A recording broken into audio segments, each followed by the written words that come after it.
México es un país con gran riqueza cultural. La historia, costumbres y tradiciones que forman parte de nuestra identidad son admiradas y reconocidas en el mundo, sin olvidar por supuesto su gran biodiversidad. Sin embargo, es un país que presenta grandes asimetrías que generan como resultado desigualdades sociales en materia de desarrollo, crecimiento económico, calidad de vida y educación.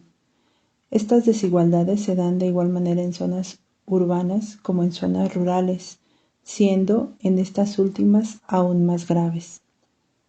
Las desigualdades sociales son como una cadena de consecuencias, una detrás de la otra, que detonan que dichas asimetrías sean aún más profundas y los problemas sociales sean aún más difíciles de atender y propiciar las condiciones para solucionarlos.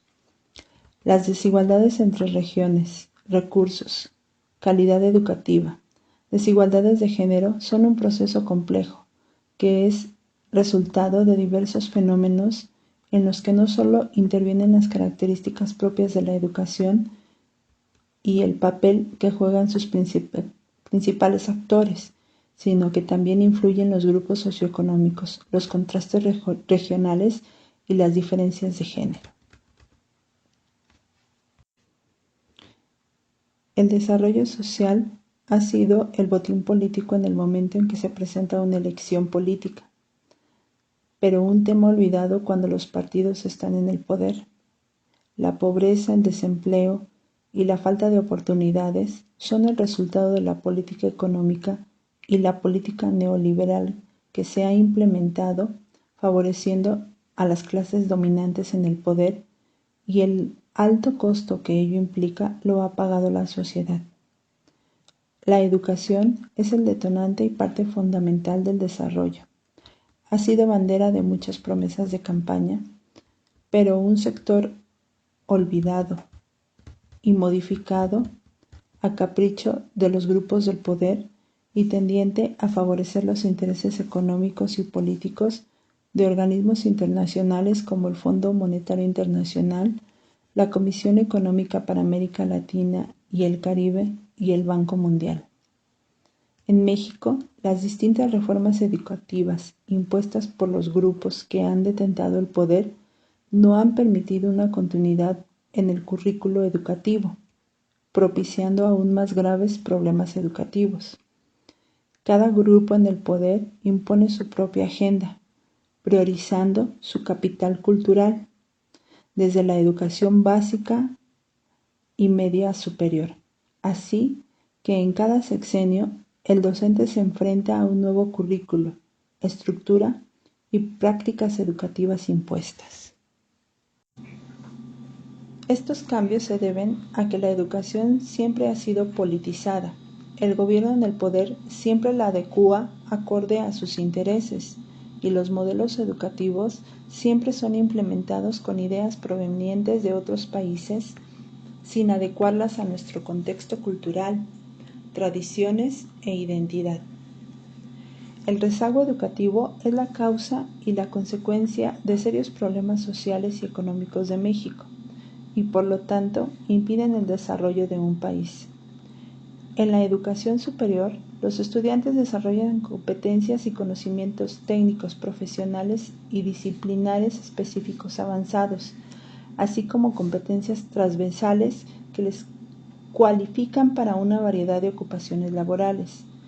En el panorama internacional, México es visto como un país que genera muy pocas personas calificadas, impactando directamente en el tipo de sueldos que se ofrecen a los trabajadores. La posibilidad de obtener mejores ingresos y que esté directamente relacionado con la mejora en la calidad de vida se relaciona incisivamente con el nivel de estudios. Aunque esto no es una garantía, sí es un factor fundamental al momento de ingresar al mercado laboral. El camino hacia la inclusión ha propiciado que la sociedad demande a sus gobernantes políticas públicas que les permitan un mejor acceso a sistemas educativos, sociales, de protección y de bienestar. Uno de los grandes logros ha sido el nivel educativo que se establece como obligatorio, es decir, el que el Estado debe garantizar el acceso a la educación a todos los mexicanos. Hasta el 2012, esta obligatoriedad solo consistía en la educación inicial, primaria y secundaria. La educación en México es obligatoria hasta el nivel bachillerato y el Estado tiene que garantizar y propiciar las condiciones para ello. Sin embargo, siguen existiendo altos índices de deserción escolar. En el año 2019, cerca del 56.3% de los mexicanos terminan ese nivel de estudios. Para atender la creciente demanda educativa en este nivel, se volteó la mirada hacia la educación superior y entonces se requirió ampliar la oferta educativa de las universidades públicas, así como propiciar el ingreso de una mayor matrícula y cobertura. La evolución de la matrícula y de la cobertura de educación superior constituye sin duda uno de los asuntos de mayor trascendencia para el presente y el futuro de México y de sus jóvenes, pero también ha significado uno de los mayores retos y temas pendientes en la agenda nacional. Por educación superior en México entendemos aquella educación que se imparte después de concluir el bachillerato o sus equivalentes, y sus funciones son las de formación profesional de recursos humanos en los campos de la ciencia, la tecnología, las humanidades y el arte. En México, la educación superior se compone por las 4.136 instituciones públicas y particulares, con más de 6.600 planteles a lo largo del territorio nacional, los cuales atienden a casi 4.500 millones de estudiantes.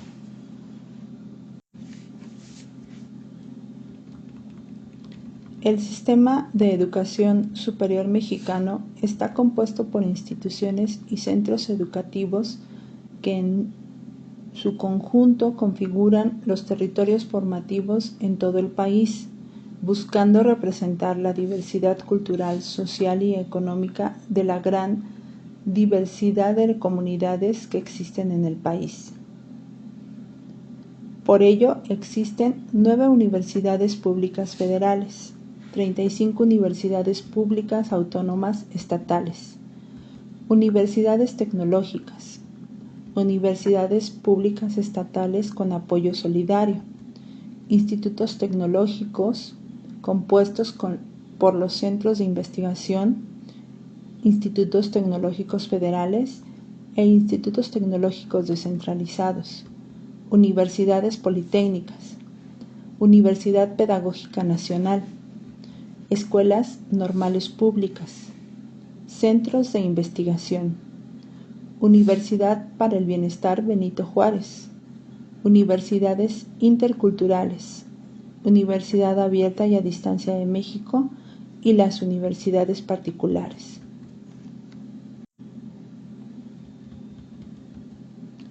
El desarrollo del sistema universitario superior es atendido por la Secretaría de Educación Pública en México a través de la Subsecretaría de Educación Superior y las Secretarías de Educación en cada entidad federativa.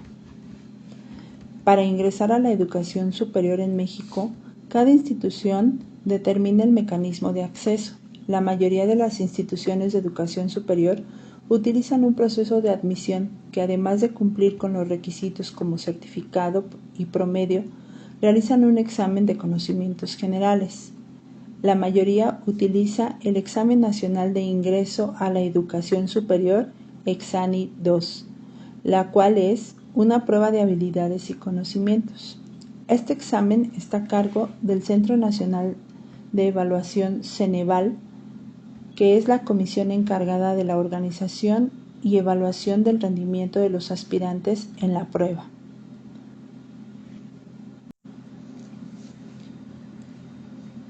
Las instituciones que utilizan el Exani II en su proceso de admisión solicitan el servicio que presta el Ceneval y son las que establecen fechas y sede de examen, así como el coste y periodo de registro.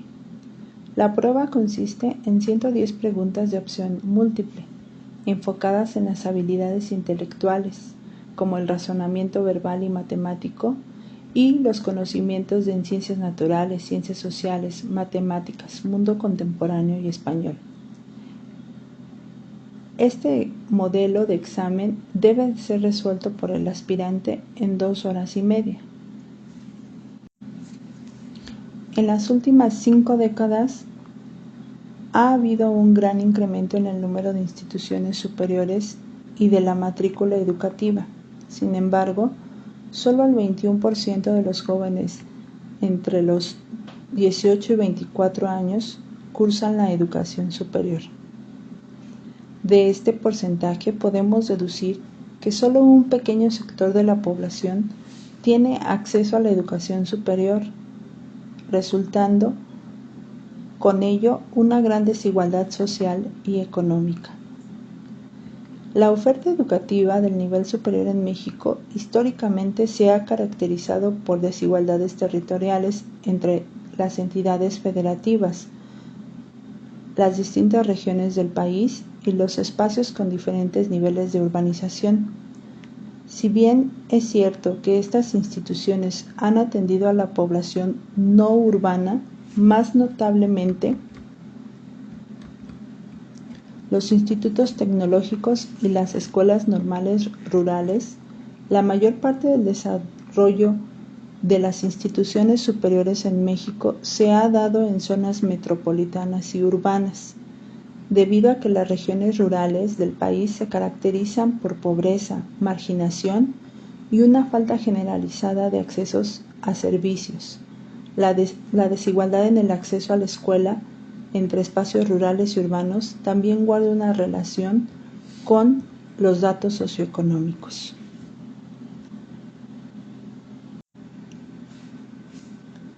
Un ejemplo de ello es el Estado de Puebla.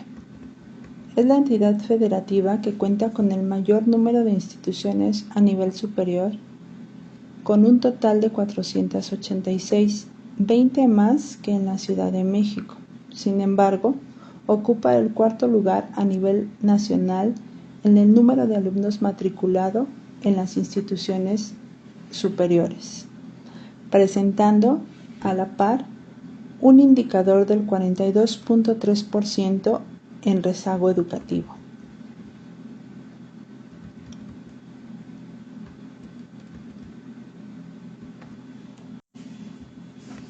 Si bien es cierto, la distribución territorial de la oferta educativa es un tema importante, no es determinante para el acceso a la educación superior. Las principales causas de que los jóvenes no accedan a la educación superior tienen una relación estrecha con su nivel económico, el contexto familiar y el contexto social. El nivel económico, podemos decir que el 42% de los jóvenes que ingresa a nivel superior se sitúa en los estratos sociales privilegiados. Sin embargo, existe un 7% que proviene de orígenes sociales desfavorecidos. Las grandes desigualdades sociales presentes en nuestro territorio son una consecuencia de estos indicadores, pues para muchos de estos jóvenes, que en su mayoría provienen de zonas rurales, no es una opción estudiar una carrera superior, pues por razones económicas tienen que ingresar al mercado laboral y contribuir al ingreso familiar. El contexto familiar es un factor en donde intervienen el tipo de familia, la escolaridad de los padres y hermanos y las expectativas o metas personales.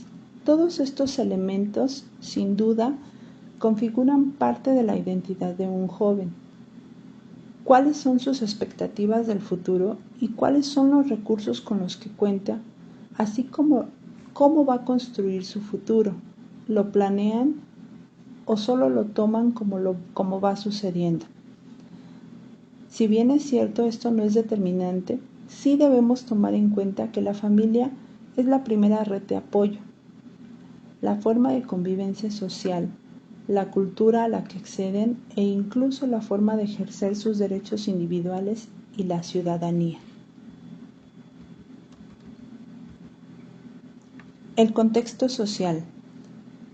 En México, el panorama para un joven con título universitario es desalentador.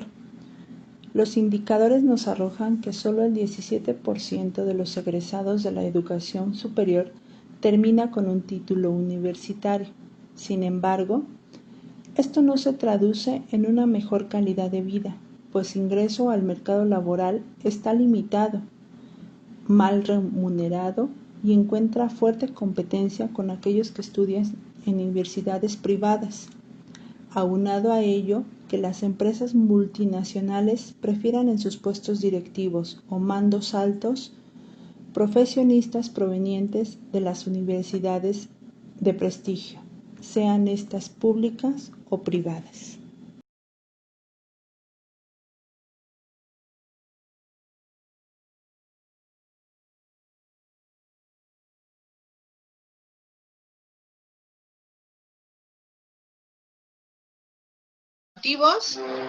La idea es que pues, se presente un trabajo final, entonces por eso es que estamos grabando esta reunión, ¿sale?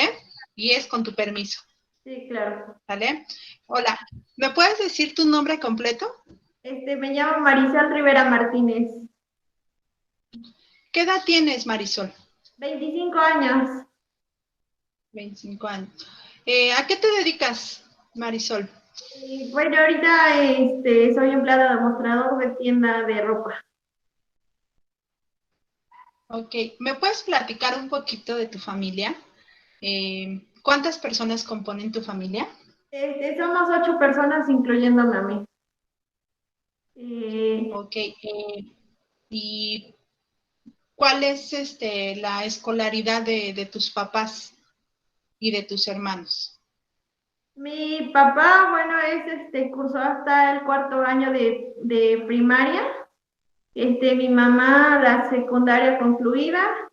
Y pues ya de los hermanos, solamente hubo uno con carrera en ingeniero y los demás, pues, bachillerato terminado, concluido. ¿Me puedes platicar un poquito el lugar de donde en donde vives? ¿En dónde estás viviendo ahorita? ¿En qué estado?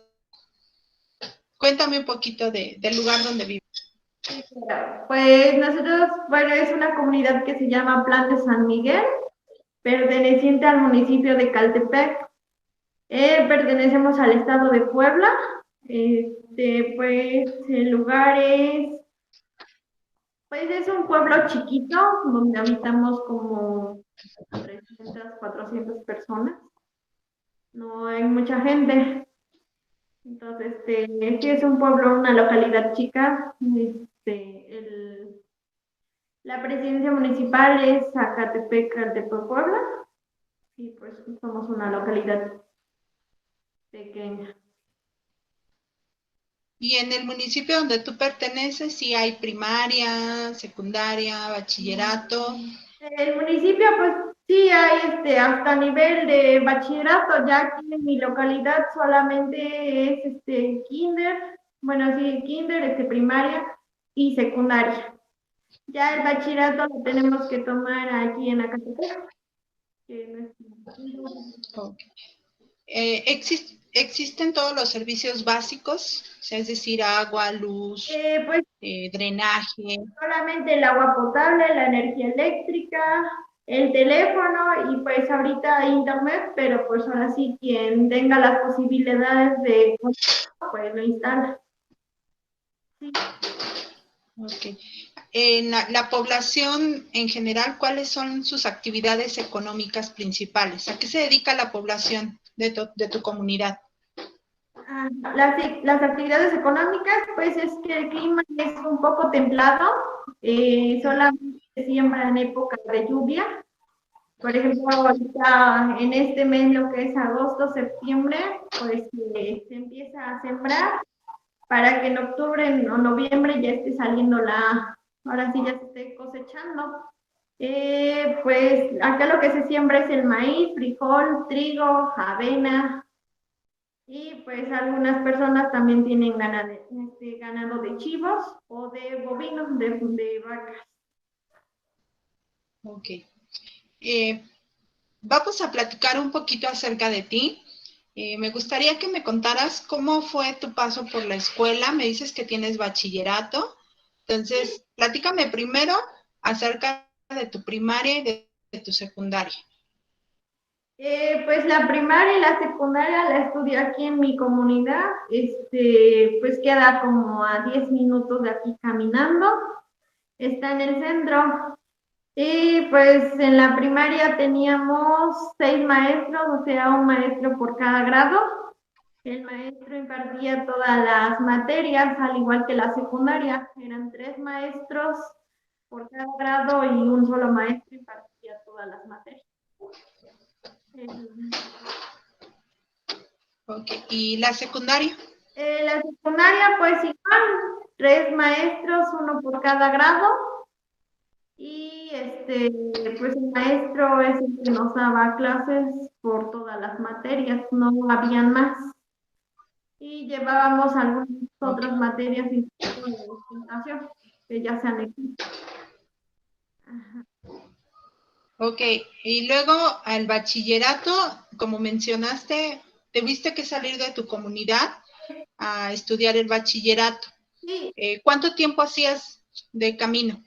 de camino, pues a veces cuando no había, bueno, es que a veces una combi nos llevaba, ya teníamos que pagar 10 pesos de pasaje.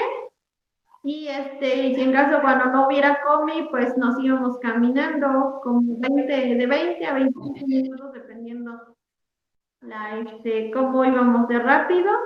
Y pues sí, sí nos quedamos un poquito más retirados. Ok. ¿Estudiaste alguna carrera técnica? ¿Qué tipo de bachillerato era? Era ¿Era un bachillerato general o había con alguna carrera técnica? un bachillerato general, era general. Ok. Eh, Y bueno, después supongo que trataste de hacer examen a la universidad. Cuéntame cómo fue, qué fue lo que pasó cuando decidiste ingresar a la universidad. eh, pues porque, bueno, ahí en el bachillerato donde, no, donde yo estudiaba, llegaban escuelas a invitarnos. Fue por ese motivo que yo decidí ingresar, pues era la UAP en ese tiempo. En ese tiempo pues sí me costó mucho porque no daban guías, lo que era ahorita creo que ya dan.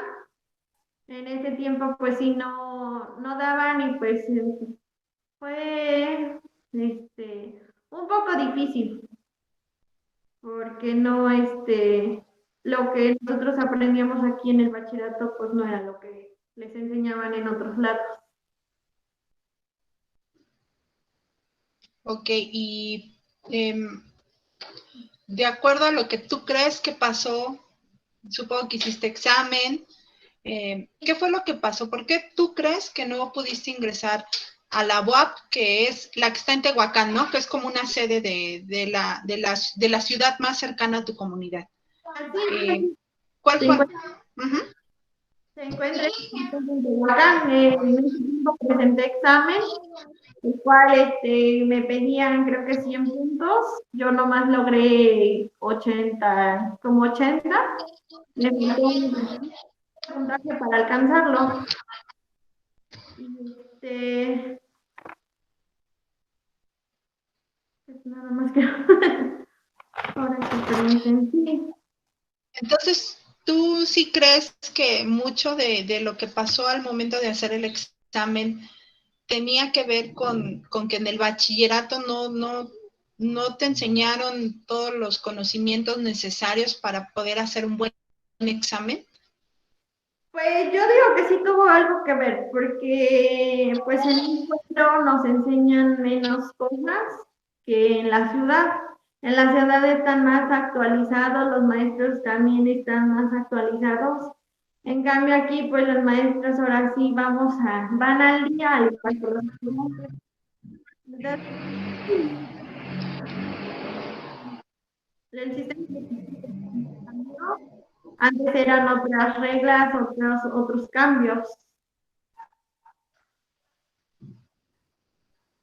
Ok, ¿tú crees que ser parte de una comunidad donde vives, por eso es que tienes algunas desventajas en comparación con otras personas que, por ejemplo, los que quisieron acceder en ese momento a la universidad, ¿tú crees que existen algunas desventajas? Yo digo que sí. ¿Por qué? Porque el nivel de estudio en el pueblo es más bajo que en la ciudad, entonces pues sí tiene algo que ver por lo mismo de que aquí no hay tanto material que como computadoras, todo eso para nosotros aprender. También Ok. eso tiene que ver. Y aparte de esas desventajas, ¿tú crees que la cuestión económica puede ser un factor importante para seguir intentando ingresar a la educación superior? Pues el factor, pues yo creo que sí, porque acá el ingreso es poco. Son pueblos que pues no ganan mucho, también no ganamos lo suficiente, el sueldo es más bajo. Entonces para pagar una universidad pues a veces sí es más costoso. En la ciudad más cercana donde vives, ¿cuántas opciones públicas hay para que puedas estudiar el nivel superior? Nada más hay una sola, que es la de la UAP Tehuacán. No, pues hay varios campus, está el tecnológico y otras escuelas. Nada más que pues ahora sí en ese tiempo pues yo quise entrar a la UAP. Esa fue la Ah, desventaja, ok. que nada más escogí una sola escuela, no escogí dos o tres. Ok. ¿De alguna manera crees que el no tener una carrera universitaria te ha excluido o has perdido algunas oportunidades de tener un mejor trabajo o de que te paguen mejor? Pues sí ha afectado, porque ahorita ya todo trabajo, la mayoría, bueno, ahorita que ya tengo experiencia ahora sí en trabajar, la mayoría de empresas te pide nivel, ya carrera, nivel terminado, ya el bachillerato o la preparatoria ya no es un nivel para ellos, ya la mayoría te pide una carrera concluida, y pues a veces sí eso es lo que impide no tener un buen trabajo. Ok. El hecho de que te hubieras tenido la oportunidad de estudiar a nivel superior y te hubieras quedado en ese entonces en la institución donde hiciste tu examen, hubiera implicado que también tuvieras que salir de tu comunidad y tuvieras que irte a vivir, ¿no? Incluso a otro lado.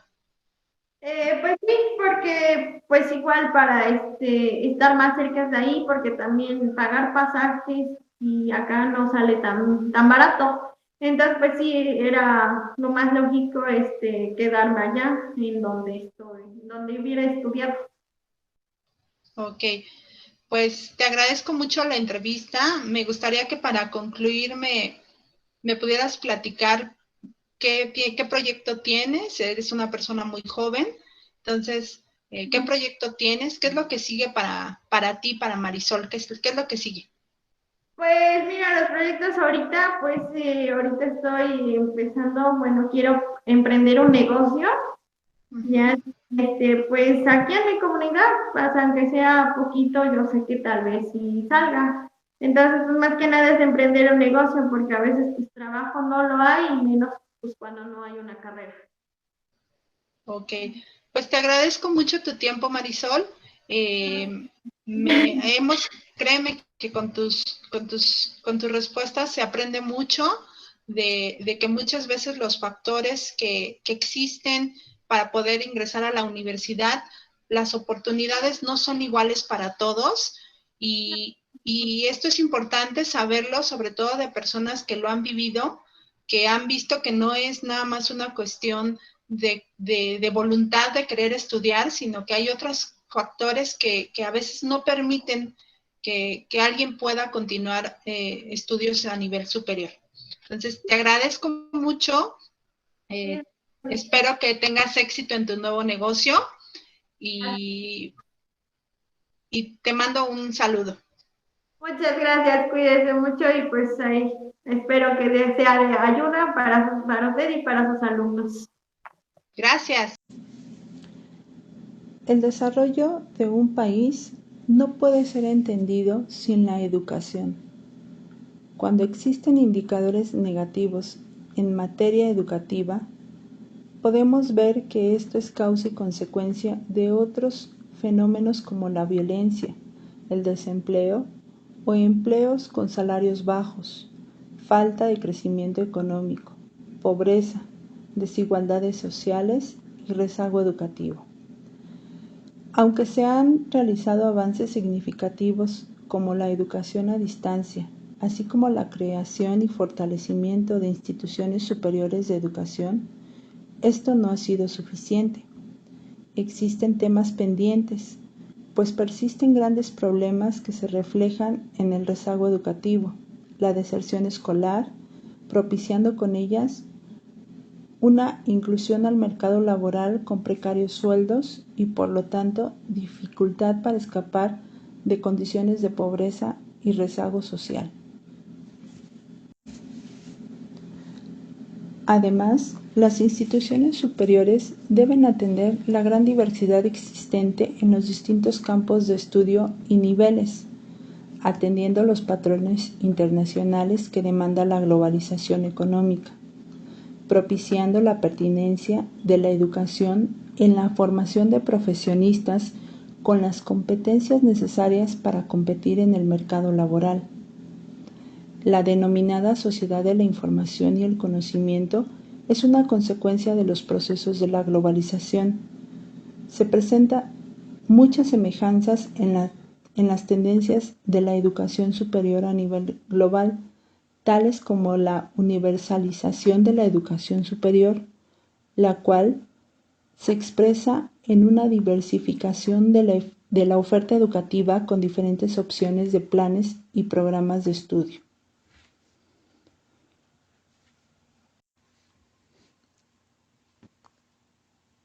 La escuela hoy ha evidenciado que mucho de lo instituido no ha sido suficiente para enfrentar el mundo actual, que está en constante cambio. La tecnología, en específico el Internet, ha ido un paso más adelante creando contenidos educativos y plataformas didácticas, algunas con respaldo educativo, y por otro lado, la realidad a la que se enfrentan muchas escuelas en donde no existen las condiciones físicas, materiales y tecnológicas para incorporarlas en sus aulas. Por otro lado, se ha puesto en evidencia la realidad docente, con escasa o poca capacitación acerca de la utilización de las tecnologías y muchas veces renuentes a incorporarlas en su práctica. También obliga a pensar en la forma en que estamos incorporando las tecnologías en las aulas, que por supuesto tanto se mencionan en los planes y programas educativos. Esta revisión no solo depende de la institución educativa, la responsabilidad es de todos y debemos de estar dispuestos a trabajar en una reingeniería de funciones, pues la educación es una función humana que posibilita la continuación de la sociedad. Sin duda, existen muchos retos por vencer. La posibilidad de que logremos una educación inclusiva implica que sean atendidos múltiples factores sociales, económicos y políticos. El rezago educativo en México nos condena a estar siempre en indicadores alarmantes, y esto se traduce como un círculo vicioso, en donde la causa también es la consecuencia de los problemas sociales, educativos, económicos y laborales que hoy en día nos aquejan.